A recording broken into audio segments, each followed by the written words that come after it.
ইরহাব, আমি যেটা বলতেছিলাম যে তুরহিবুনা, এই তুরহিবুনার উৎপত্তি হলো আল ইরহাব থেকে, যার অর্থ হলো ভয় দেখানো। তা আপনি কি দিয়ে ভয় দেখাবেন? আপনাকে শক্তি সামর্থ্য দিয়ে তো ভয় দেখাতে হবে। মানুষ কেন ভয় দেখায়? বাঘ মাঝে মধ্যে গর্জন কেন ছাড়ে তা জানেন? অন্যান্য আশপাশের প্রাণীকে মেসেজ দেয় যে আমি রাজা, আমাকে দেখে ভয় করো।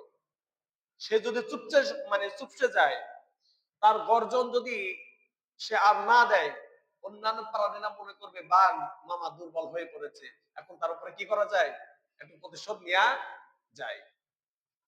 কিন্তু তার এই গর্জন, আল্লাহ তাআলা বাঘের যে গর্জন অন্য প্রাণীর মাঝে একটা ভীত সঞ্চার করে, সিংহের যে গর্জন অন্য প্রাণীর মাঝে একটা ভীতি সঞ্চার করে, এই উপস্থিতি ঠিক। মানুষ তো গর্জন দিবে না, কিন্তু আপনার কাছে যখন আপনার এই সমস্ত অস্ত্র ভান্ডার মজুদ থাকবে, যেগুলো খুবই পাওয়ারফুল, আপনার নিজ দেশ থেকে আপনি নিয়ন্ত্রণ করে অন্য দেশে নিক্ষেপ করতে পারেন, এই সব আয়োজন যখন আপনার কাছে থাকবে, এটা একটা গর্জনের ভূমিকায় থাকবে। কিসের ভূমিকায় থাকবে? গর্জনের ভূমিকায় থাকবে, যে এর কেউ আক্রমণ করো না, এর কাছে অনেক কিছু আছে। তুরহিবুনা বিহি আদুওয়াল্লাহ, এই অস্ত্রের মাধ্যমে, এই জিনিসগুলোর মাধ্যমে আল্লাহ তাআলার শত্রু, তোমাদের শত্রু, দ্বীনের শত্রু, এছাড়াও যারা দ্বীনের সরাসরি শত্রুতা করতে চায় না কিন্তু অপ্রকাশ্যে ভাবে তলে তলে দ্বীনের শত্রুদের সাথে মিল দিয়ে চলে, তাদেরকেও তোমরা ভয় দেখাতে পারবা। অটোমেটিক্যালি তারা তোমাকে দেখে ভয় করবে যখন তোমার কাছে এগুলো থাকবে। পারমাণবিক অস্ত্র এটা বর্তমান সময়ের জন্য ক্ষতিকর, তবে এই সময় আপনিও 3-4টা বানিয়ে রাখেন, যেভাবে অন্যরা বানিয়ে রাখছে। তাদেরকে কেউ কিছু বলে না, কারণ একটা মানলেই শেষ। দেখবেন যারা আজ আমাদের উপরে কর্তৃত্ব খাটিয়ে যাচ্ছে, পুরা বিশ্বকে যারা কন্ট্রোল করতেছে, তাদের সবার কাছে দেখবেন পারমাণবিক অস্ত্র রয়েছে। একটু আপনারা যত সম্ভব, মেবি আমার সংখ্যাটা মনে নেই, আমেরিকার কাছে রয়েছে প্রায় 1300 কয়টা যেন, দ্বিতীয় অবস্থানে রয়েছে রাশিয়া। তো এরাই কিন্তু পুরো বিশ্বকে নেতৃত্ব দিচ্ছে। আপনার আমেরিকার এত পাওয়ার কোত্থেকে আসলো? সে তার ভাষাকে, সে তার মুদ্রাকে সবার হাতে হাতে, বিশ্ব বাজারে যখন আপনি লেনদেন করতে যাবেন, এই বাংলাদেশের টাকার কোনো দামই নেই, কোনো ভ্যালু নেই।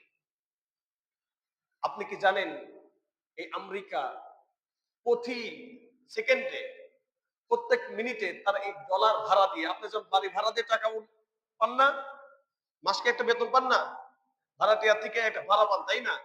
ঠিক আমেরিকা যখন ডলার দিয়ে লেনদেন করা হয়, আমেরিকা তার টাকার একটা ভাড়া নেয়।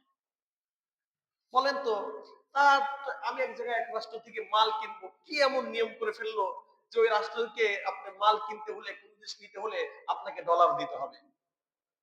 এমন সিস্টেমের মধ্যে পুরো বিশ্বকে তারা এনে ফেলছে, যখন ইচ্ছা যাকে ইচ্ছা সেখানে স্যাংশন দিয়ে বসে, তার মতো করে সে বিভিন্ন রকমের কর আরোপ করে। এটা অনেক ডিপলি একটা বিষয়, যে বিষয়গুলো আপনারা বুঝবেন না, বা আমারও অনেকে বুঝেন না। কারণ এটা বুঝবে কিভাবে? যারা অর্থনীতি নিয়ে, ভূ রাজনীতি নিয়ে, অনেক বিষয় নিয়ে যারা গবেষণা করে, তারা এই বিষয়টা বুঝবে। 200 বছরের একটা রাষ্ট্র, কত বছরের?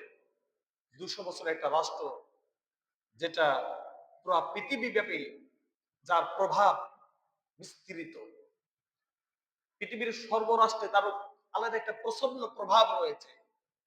অনেক ক্ষেত্রে তারা ইচ্ছা করলে ক্ষমতাসীন ব্যক্তিকে নামিয়ে দেয়, আবার ইচ্ছা করলে আরেকজনকে টেনে উঠায়। কেউ হাজরিন, এই সবগুলোর পিছনে একটা কারণ হলো তাদের কাছে রয়েছে ব্যাপক পরিমাণে অস্ত্র। অস্ত্র না থাকলে তাদেরকে কেউ ওইভাবে মেনে নিত না। যেই জিনিসগুলো থাকা দরকার ছিল আমার আর আপনার কাছে, সেই জিনিসগুলো আজ ইহুদি খ্রিস্টানদের কাছে। যে আয়াত আমি আর আপনি মুসলমান ধারণ করতে পারি নাই, ওই আয়াতের মর্মার্থ, ভাবার্থ ধারণ করেছে আজ ইহুদি খ্রিস্টানরা। মহানবুল আলামিন 1400 বছর আগে 1500 বছর আগে ঘোষণা দিয়ে দিয়েছেন, ওয়াইদু লাহুম মাসতাতা'তুম মিন কুওয়া, তোমার যে শক্তি সামর্থ্য রয়েছে এগুলো দিয়ে তোমরা শত্রুদের মোকাবেলায় সদা সর্বদা মোকাবেলা করার যে অস্ত্রগুলা রয়েছে, যে উপকরণগুলা রয়েছে, এইগুলার মাধ্যমে প্রস্তুত থাকো, প্রস্তুত করে রাখো। এর মাধ্যমে আল্লাহর শত্রু, তোমাদের শত্রু, এছাড়া আরো অন্যান্য শত্রুরা রয়েছে, তাদেরকে ভয় দেখানো হবে।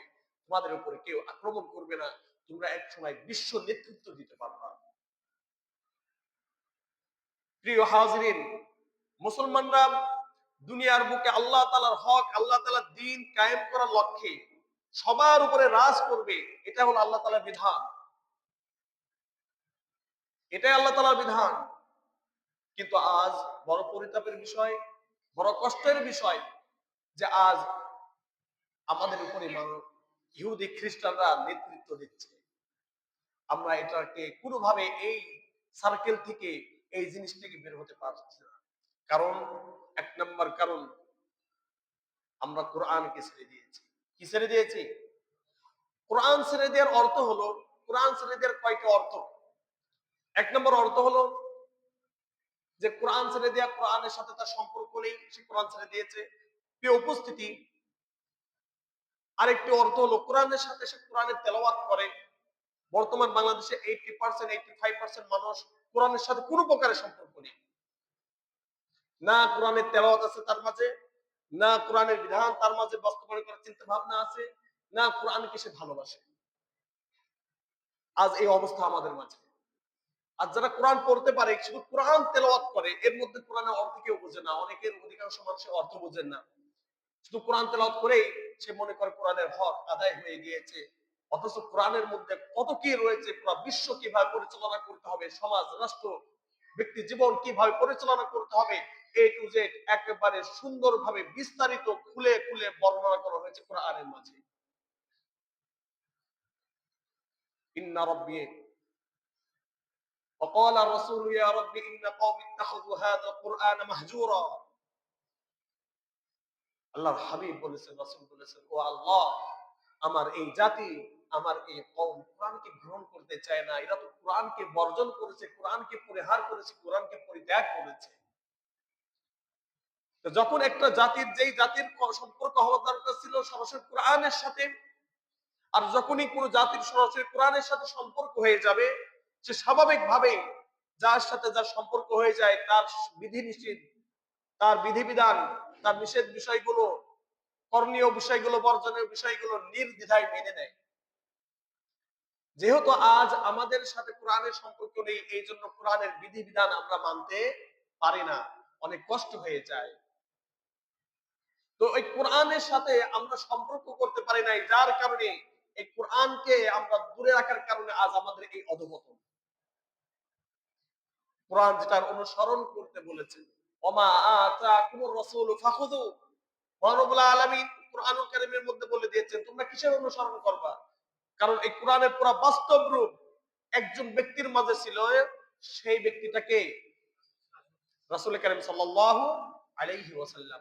আম্মা জান আয়েশা রাদিয়াল্লাহু তাআলা আনহাকে প্রশ্ন করা হয়েছিল যে রাসূলের আখলাকটা কেমন। তিনি এর উত্তরে বলছিলেন, আচ্ছা তুমি কি কোরআন পড়ো না? কোরআনের প্রত্যেকটা হুকুমের বাস্তবায়ন রূপ, বাস্তব রূপ কোথায় খুঁজে পাবা? রাসূলের মাঝে। কানা খুলুকুহু কাল কুরআন, তার চরিত্রটা পুরাটাই কুরআন। অতএব আল্লাহ তাআলা কোরআনের মধ্যে যেখানে যেটা করতে বলেছেন তিনি সেখানে সেটা করেছেন, কোরআনের মাঝে যেটা করতে নিষেধ করেছেন তিনি সেখান থেকে বিরত থেকেছেন। কোরআনের মাঝে সমাজকে যেভাবে সাজানোর কথা বলা হয়েছে, মানুষের পরিবারকে যেভাবে সাজানোর কথা বলা হয়েছে, তিনি ব্যক্তি জীবনে সেভাবে নিজেকে পরিবর্তন করেছেন এবং নিজের পুরো সমাজটাকে, নিজের পরিবারকে সেভাবে সাজিয়েছেন এবং নিজের রাষ্ট্রকেও ওইভাবে সাজিয়েছেন। প্রিয় হাজিরিন, সেই কোরআনটাই আজ আমরা পরিহার করেছি। যেই কোরআনের সংস্পর্শে এসে, যেই কোরআনের সাথে সম্পর্ক করে এক সময়কার জাহেল ব্যক্তিরা,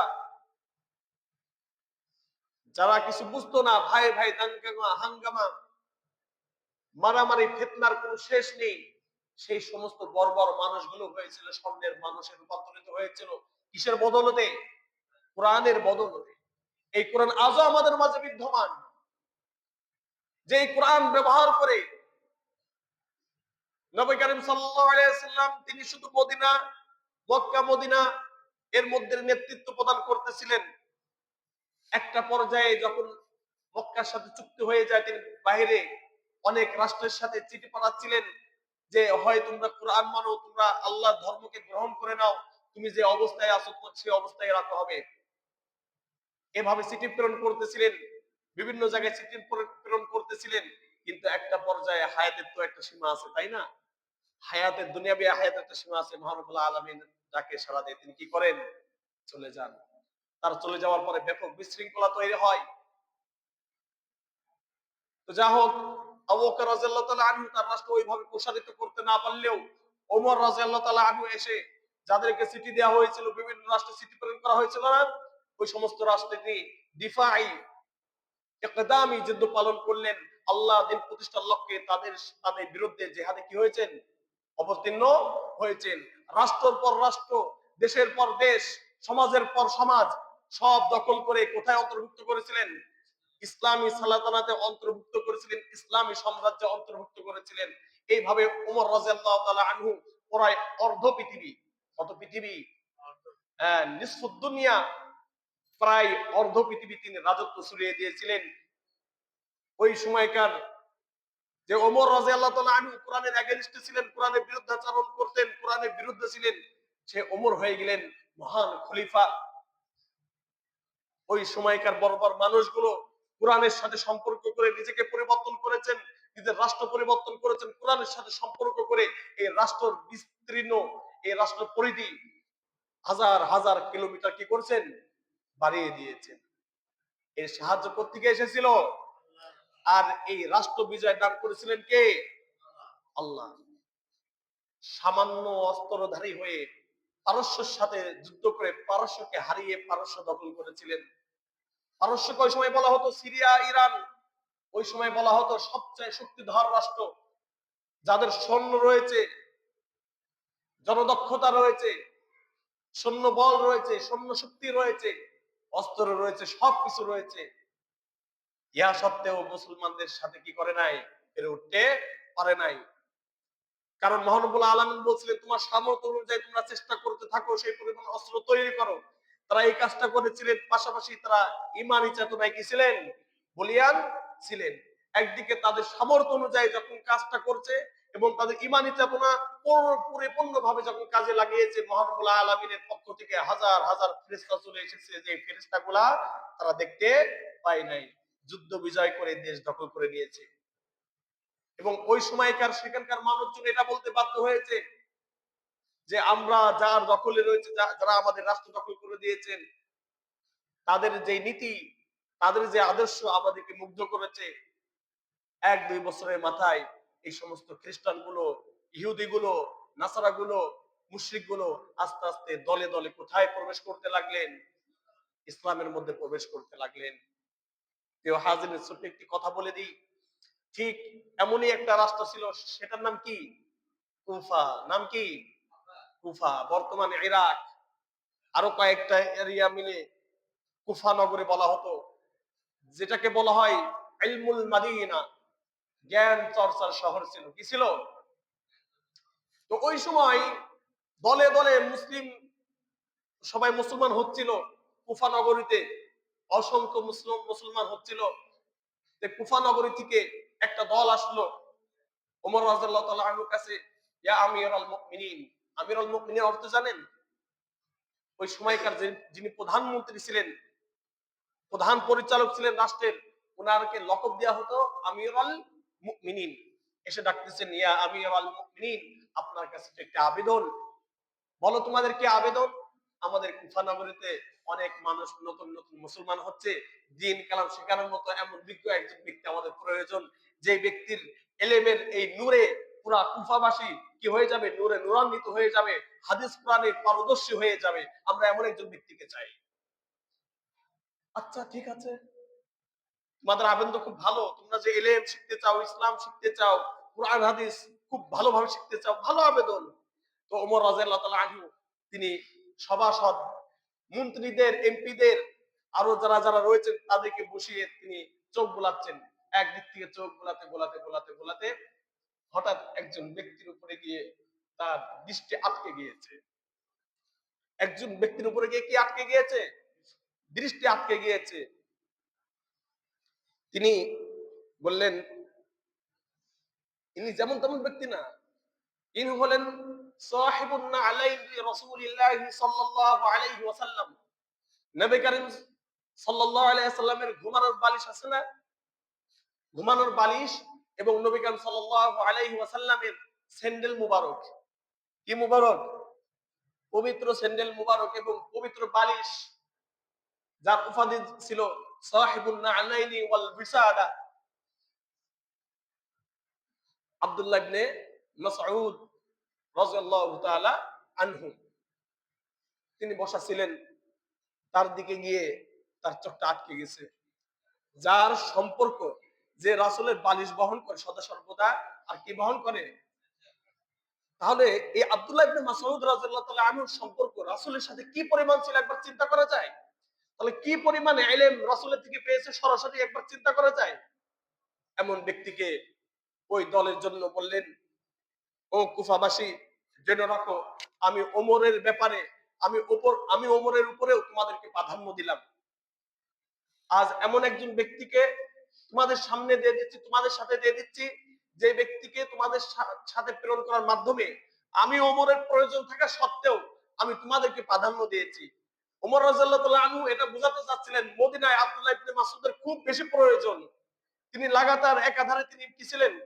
বিশিষ্ট কোরআন গবেষক, আফকাহুল ফুকাহা, সাহাবাদের মাঝে যিনি সবচেয়ে ফিকা, ইসলামিক ফিকা বেশি বুঝতেন, তার নাম কি? আব্দুল্লাহ ইবনে মাসউদ। রাষ্ট্র পরিচালনা করতে ফিকার দরকার হয় না? বুদ্ধির দরকার হয় না? এই বুদ্ধি কার থেকে আসতো? তাকে দিলেন কিসের জন্য? কুফাতে পাঠিয়ে দিলেন, যাও তাকে নিয়ে যাও। বারবার বলতেছিলেন, কদ আসারতুকুম আলা নাফসি, আমি তো তোমাদেরকে আমার নিজের উপরে প্রাধান্য দিয়েছি। তিনি বারবার এই কথা বলতেছিলেন আর তাদেরকে এইবার স্মরণ করে দিচ্ছিলেন, আব্দুল্লাহ যাও সেখানে গিয়ে ইসলামকে আরো সুসংগত করো, আরো ভালো করে প্রতিষ্ঠা করো। সে আব্দুল্লাহ ইবনে মাসউদ রাদিয়াল্লাহু তাআলা আনহু কোথায় চলে যান? কুফায় চলে যান। কুফাতে গিয়ে তিনি এইভাবে ইলম চর্চা শুরু করে দিয়েছেন। এত পরিমাণে চর্চা হয়েছে আলী রাদিয়াল্লাহু তাআলা আনহুর জামানায়। কোন জামানায়? আলী রাদিয়াল্লাহু তাআলা আনহুর জামানায় মদিনা থেকে রাষ্ট্র ব্যবস্থা কোথায় নিয়ে যায়? কুফাতে। কোথায়? কুফাতে নিয়ে যায়। সে রাষ্ট্র ব্যবস্থা কুফাতে নেওয়ার পরে তিনি কুফায় যখন গেলেন, যাওয়ার পরে বললেন, সবাই দেখে এখন সবাই বিজ্ঞ বিজ্ঞ আলেম তাকে রিসিভ করার জন্য যারা এসেছেন, ওই সময়কার ওই এলাকার সবচেয়ে বিজ্ঞ বিজ্ঞ আলেম, হাজার হাজার বিজ্ঞ বিজ্ঞ আলেম এসে কি করতেছেন? সংবর্ধনা দেওয়ার জন্য, রিসিভ করার জন্য এসেছেন। কারণ রাষ্ট্রীয় প্রধান তিনি। কি প্রধান? কোন কারণে, বিশেষ হিকমতের কারণে তিনি রাষ্ট্র ক্ষমতা পরিচালনার এই বিষয়টা মদিনা থেকে কোথায় নিয়ে গিয়েছিলেন? কুফাতে নিয়ে গিয়েছিলেন। তো উনি এসেই বললেন, একটা কথা বললেন যে কথার মাফহুম সারাংশ এমন, হাদা মাদিনাতুল ইলম। এতটাই মুগ্ধ হয়ে গিয়েছেন মানুষের আচার ব্যবহার আর চাল চলন, কোরআন তারা এত পরিমাণ গবেষণা করেছে, তিনি বলতেই বাধ্য হলেন, এ তো মদিনা শহরে আমি প্রবেশ করেছি। আলী রাদিয়াল্লাহু তাআলা আনহু কি বললেন? মদিনা শহরে প্রবেশ করেছি। তো প্রিয় উপস্থিতি, আমি ওইটাই বলতেছিলাম মূলত। আর সেখান থেকেই আর ওখানেই জন্ম কার? ইমামে আজম আবু হানিফা। আমি এই ঘটনা বলার জন্য আপনাদেরকে বললাম যে হানাফি মাযহাব নাম শুনেন না? হানাফি মাযহাবের নাম শুনেন না? আপনি হানাফি মাযহাবের লোক, আমি হানাফি মাযহাবের লোক। সেখান থেকে হানাফি মাযহাবের উৎপত্তি, যেখানে হাজার হাজার সাহাবাদের বসবাস, হাজার হাজার ইলমি মানুষের বসবাস, তাদের থেকে ইলম পেয়েছেন কে? ইমামে আজম আবু হানিফা রাহিমাহুল্লাহ তাআলা। আল্লাহ তাআলা তার ইলমকে এই পরিমাণ কবুল করছেন, যেখান থেকে হানাফি মাযহাবের আজ প্রসার হয়েছে সারা বিশ্বে। তো এটা একটু বলে দিলাম আর কি, যদিও আজকের আলোচনার সাথে এটা সম্পর্কিত কোনো বিষয় না। তো প্রিয় হাজিরে, আমি বলতেছিলাম যে কোরআনের সাথে সম্পর্ক স্থাপন করে ওমর রাদিয়াল্লাহু তাআলা আনহু পুরা বিশ্বের অর্ধেক রাষ্ট্র কি করলেন, নিজের মধ্যে নিয়ে আসলেন। আজও সেই কোরআন রয়েছে। যে ওমর রাদিয়াল্লাহু তাআলা আনহুর কথা শুনলে সমস্ত রাষ্ট্রপ্রধানরা থরথর করে কাঁপতো। যে ওমর রাদিয়াল্লাহু তাআলা আনহুর আক্রমণ শুনলে খালেদ বিন ওয়ালিদের নেতৃত্বে যখন সৈন্যবাহিনী প্রেরণ করা হতো, তারা নির্দ্বিধায় যুদ্ধ না করে রাষ্ট্র দিয়ে দিত। তাই যুদ্ধ করবো কি? এটা কেন হয়েছিল বলেন? এক তো ছিল ইমানি শক্তি, আল্লাহর উপরে দৃঢ় বিশ্বাস। 2 নম্বর ছিল কোরআনের সাথে তাদের সম্পর্ক, তথা আল্লাহ তাআলা যেটা যেভাবে করতে বলেছেন, ওমা আতাকুমুর রাসূলু ফাখুযু ওমা নাহাকুম আনহু ফান্তাহু ওয়াত্তাকুল্লাহ ইন্নাল্লাহা শাদীদুল ইকাব। আল্লাহ তাআলা নিজেই বলেছেন, আমার রাসূল যা এনেছে, যে বিধানগুলো এনেছে সেগুলা মানো, ফাখুযু শক্তভাবে ধরো, ওমা নাহাকুম আনহু ফান্তাহু যেগুলা থেকে নিষেধ করেছেন সেগুলা তোমরা ছেড়ে দাও। তো সাহাবারা রাসূলের বিষয়গুলো, রাসূল যে বিষয় করতে বলেছেন সেই বিষয়গুলো কি করেছিলেন? শক্তভাবে আঁকড়ে ধরেছিলেন, এবং যেগুলা থেকে নিষেধ করেছিলেন ওইগুলা পরিহার করে চলেছিলেন। বিধায় কোরআনের মাঝে আল্লাহ তাআলা যেটা যেভাবে বলে দিয়েছেন, ওমর রাদিয়াল্লাহু তাআলা আনহু এবং সাহাবাগণ এবং সেই সময় তাবিঈনগণ এইভাবে চলতেন। যার কারণে যেখানেই তারা আক্রমণ করত সেখানেই বিজয় অবধারিত ছিল। সুবহানাল্লাহ ওয়া বিহামদিহি। এটা কেন হয়েছে বলেন? কেন হয়েছে? 1 নাম্বার, আল্লাহর উপরে কি রাখতে হবে? বিশ্বাস রাখতে হবে। সর্বক্ষেত্রে কাকে প্রাধান্য দিতে হবে? যুদ্ধ করলে কার জন্য করতে হবে? আল্লাহর জন্য করতে হবে। দিন বিজয়ের লক্ষ্যে করতে হবে। প্রিয় উপস্থিতি, যে কাজটি করে অন্যান্য ধর্মাবলম্বীদের মাঝে, যারা আল্লাহদ্রোহী, যারা আল্লাহকে মানে না, তাদের মাঝে একটা ভীতি সঞ্চার করেছিলেন, যেই কাজের মাধ্যমে সেই কাজটা আমরা ছেড়ে দিয়েছি। উসমান রাদিয়াল্লাহু তাআলা আনহুর জামানায় আরো অস্ত্রের মধ্যে আধুনিকতা আনলেন। কি আনলেন? অস্ত্রের মধ্যে আধুনিকতা আনলেন। দূর থেকে নিক্ষেপ করা যায়, পাথর নিক্ষেপ করা যায়। কি এই যে এখন কামান দেখি না, কামান, এই কামানের ওল্ডেস্ট ভার্সন, সবচেয়ে পুরাতন ভার্সন এটা ছিল, যেটাকে বলা হয় মিনজানিক। কি বলা হতো আরবিতে? মিনজানিক। যেটা আপনার রাবার সিস্টেমের মতো। আমরা বাটুল মারি না, এই যে বাটুল অনেকে চেনেন না, যারা বাটুল নিয়ে খেলা করেছেন, বাটুল মারেন রাবার দিয়ে, কি করতেন? কোন ধরনের মার্বেল দিয়ে মেরে একবারে কোন পাকালির দিকে খুবই করে সই করে মারতেন। যারা এইগুলা করছে, এটা তো খুব শৈশবের একটা আনন্দময় সময়। তো রাবার সিস্টেম ছিল, সেখানে পাথর গুলো কাটা হতো। কিগুলো কাটা হতো? পাথর কেটে গোল করে এভাবে অনেক কয়েকজন ব্যক্তি টেনে ধরে দূর থেকে ছুড়ে মারতো। এই পাথর গিয়ে অনেক দূরে গিয়ে পড়তো। যার আপডেট ভার্সন বর্তমানে কি? কামান। যার আপডেট ভার্সন বর্তমানে কি? কামান। তো এই সময় উসমানী সাম্রাজ্য, উসমানী খিলাফার আমলে, যেটা 500 কয় হিজরি, ওই সময় বন্দুক আবিষ্কার করে ফেলছে মুসলমানরা। আরো দূর থেকে কি করা যায়, তীর গবেষণা করে, এই সব গবেষণা করে কি করছে তারা? বন্দুক আবিষ্কার করে ফেলছে। প্রিয় উপস্থিতি, তাদের প্রস্তুতি ছিল কিভাবে? আজ আমাদের প্রস্তুতি কোথায়? কোরআন আমাদেরকে যেটা বলছে আমরা ওইটা ছেড়ে দিয়েছি। যার কারণে আজ আমাদের উপরে এই জিহাদ ছেড়ে দেওয়ার কারণে, জিহাদের প্রস্তুতি ছেড়ে দেওয়ার কারণে যে সমস্ত আযাব আমাদের উপরে এসেছে, আপনারা একটু মিলাইয়ে নেবেন।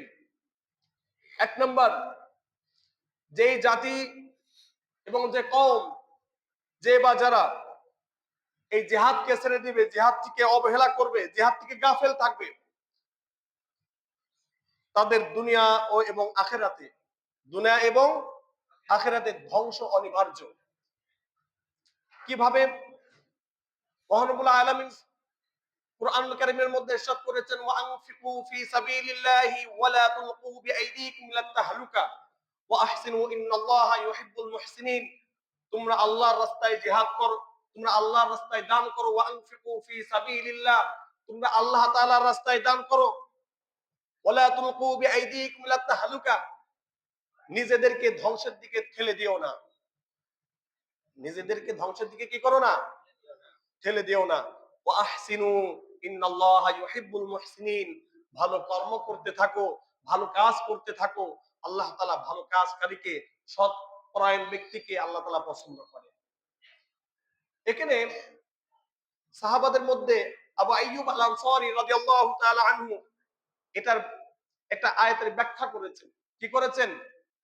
এই আয়াতের ব্যাখ্যা করেছেন, ওয়ালা তুলকু বিআইদিকুম লা তাহলুকা, নিজেদেরকে ধ্বংসের দিকে ঠেলে দিও না। এর অর্থ কি? দেখেন, আরবের মানুষ হলেই যে আয়াতের অর্থ বুঝবে বিষয়টা কিনা, এমন না। তিনি সাহাবাদেরকে অর্থটা বুঝিয়ে দিচ্ছেন যে তোমরা নিজেদেরকে কোথায় ঠেলে দিও না, ধ্বংসের দিকে ঠেলে দিও না। তিনি এটার ব্যাখ্যা করলেন, আল ইকামাতু আলাল আমওয়ালি ওয়া ইসলাহিহা ওয়া তারাকনাল গাজওয়া ফালাম ইয়াজাল আবু আইয়ুব ইজাহিদু ফি সাবিলিল্লাহ হাত্তা দুফিনা বিল কুসতুনতানিয়া। প্রিয় উপস্থিতি, তিনি এটার ব্যাখ্যা করলেন, অর্থাৎ দুনিয়া দুনিয়া উপার্জনের জন্য, দুনিয়া বলেন, দুনিয়া উপার্জনের জন্য বাড়ি গাড়ির পেছে পড়ে, সন্তানাদির ভবিষ্যৎকে লক্ষ্য করে আল্লাহর বিধানকে ছেড়ে দেওয়া। আবার বলেন, আবারও বলতেছি এবং নিজে নিজে বলে নেন, দুনিয়া অর্জনের জন্য ছেলেদের ভবিষ্যৎকে, উজ্জ্বল ভবিষ্যৎ কামাইয়ের লক্ষ্যে আল্লাহ তাআলার বিধানকে ছেড়ে দেওয়া, বিশেষ করে জিহাদকে ছেড়ে দেওয়া। কারণ স্বাভাবিকভাবে সে চিন্তা ভাবনা করতেছে, যদি আমি জিহাদে যাই তাহলে আমি কি বেঁচে ফিরবো কি ফিরবো না, কি দরকার আছে এত রিস্ক নেওয়ার, ওখানে গেলে মারাও যেতে পারি, নাও আসতে পারি। আর এদিকে আমার ছেলে পেলে দুইটা, আমার কথাই বলতেছি, আমার একটা বয়স কি 4 বছর, 5 বছর, 6 বছর রানিং, আরেকটা হলো 15 মাস। তা আপনারা সবাই এই চিন্তা করতেছেন, নতুন বিয়ে করলাম, এখন যাবো জিহাদে, দরকার নেই, বাড়িতে বসলাম। সে দুনিয়াকে প্রাধান্য দিল, আবার চিন্তা করলো জিহাদে গেলে নিজে অর্থ খরচ করতে হবে এবং নিজের জীবনটা উৎসর্গ করতে হবে। এক তো অর্থের ব্যয়, দুই তো নিজেকে নিঃশেষ করে দেওয়া। কি দরকার আছে, রাখলাম, ওইগুলা একদিকে থাক, আমি একদিকে থাক। এইভাবেই মুসলিম সমাজ আস্তে আস্তে দুনিয়ার পিছে পড়ে, দুনিয়ার এই চাকচিক্যের মোহে পড়ে এই সমস্ত বিধানগুলো ছেড়ে দিয়েছে, যে বিধানের মাধ্যমে তাদের আত্মমর্যাদা রক্ষা হতো, যে বিধানের মাধ্যমে সে অপরের উপরে কর্তৃত্ব খাটাতে পারতো। আজ এই বিধানগুলো ছেড়ে দেওয়ার কারণে আজ পুরা মুসলিম সমাজ, পুরা মুসলিম দেশগুলোতে এক ভীরুর দলে, এক ভীরু কাপুরুষের দলে পরিণত হয়েছে, বলেন ঠিক কিনা? আবু আইয়ুব আল আনসারী রাদিয়াল্লাহু তাআলা আনহু এই আয়াত তেলাওয়াত করতেন আর বলতেন, ও সাহাবারা, তোমরা রাসূল চলে যাওয়ার পরে দুনিয়াকে প্রাধান্য দিচ্ছ, রাষ্ট্রকে প্রসার করার উদ্দেশ্যে কোনো তোমাদের কোনো গরজ নেই, কোনো উদ্দেশ্য নেই, মনে করতেছো দুনিয়ায় সব। এই কথা বলতেন। আর তিনি এই কথা বলতে বলতে এতটাই তিনি এই আয়াতের উপরেই করতেন, নিজেকে ধ্বংস করো না। অতএব যেই সমাজ, যেই বা যারা জিহাদকে ছেড়ে দুনিয়াকে প্রাধান্য দিবে, আল্লাহর হুকুমকে ছেড়ে দুনিয়াকে প্রাধান্য দিবে, ওই সমাজ, ওই জাতি, তারা নিজেদেরকে কোথায় নিয়ে গেল? ধ্বংসের দিকে নিয়ে গেল। আল্লাহ তাআলা ওইটাই বলতেছেন, ওয়ালা তালকু বিআইদিকুম ওয়ালা তুলকু বিআইদিকুম ইলা তাহলুকা, তোমরা নিজেদেরকে ধ্বংসের মুখে ফেলে দিও না। প্রিয় উপস্থিতি, আল্লাহ তাআলা এই জিহাদের মাধ্যমে আপনার যেভাবে সম্মান রক্ষা করবেন, বিষয় একটু ভালো করে বুঝে রাখেন। যখন আপনি জিহাদের মাধ্যমে শক্তি সামর্থ্য ঠিক থাকবে, মানুষ আপনার উপর আক্রমণ করবে না। হয়তো 8টা বছর, 5টা বছর, বা আপনি চলে যেতে পারেন বা আমি চলে যেতে পারি, কিন্তু আমার প্রজন্ম কি থাকবে? শান্তিতে থাকবে। আজ আমি যদি শান্তির কারণে, আমার ভালো আয়েশের জিন্দেগির কারণে যদি জিহাদ থেকে বিরত থাকি, দুনিয়ার জিন্দেগির মায়া পড়ে যদি জিহাদ থেকে বিরত থাকি, মনে রাখবেন যুগের পর যুগ এই জাতির উপরে নেতৃত্ব দিবে কারা? ইহুদিরা। দিচ্ছে না? কিসের কারণে? জিহাদ ছেড়ে দেওয়ার কারণে। প্রিয় হাজরিন, একবার চিন্তা করুন, আবারও যদি মুসলিম সমাজ উঠে দাঁড়ায়, আবারও যদি তারা চেষ্টা করতে থাকে, অবশ্যই অবশ্যই সেই গৌরবময় সময় আবারও কি আসবে? ফিরে আসবে। আল্লাহ তাআলা সেই তৌফিক দান করুন, আমিন। তো আসুন আমরা দুনিয়া অর্জন করি, কিন্তু এই দুনিয়াটা অর্জন হবে, সাহাবাদের এই দুনিয়া অর্জন ছিল জিহাদে অস্ত্র তৈরি করার লক্ষ্যে। কিসের লক্ষ্যে? জিহাদের অস্ত্র তৈরি করার লক্ষ্যে, আল্লাহ তাআলার দ্বীন প্রতিষ্ঠার লক্ষ্যে, আর আমাদের দুনিয়া অর্জন হয় নিজে একটু ভালো থাকার লক্ষ্যে, নিজের ছেলেদের বাল বাচ্চাদের সুন্দর ভবিষ্যৎ গড়ার লক্ষ্যে। এই উদ্দেশ্যে আপনি অর্থ উপার্জন করেন না। আপনি জানেন এই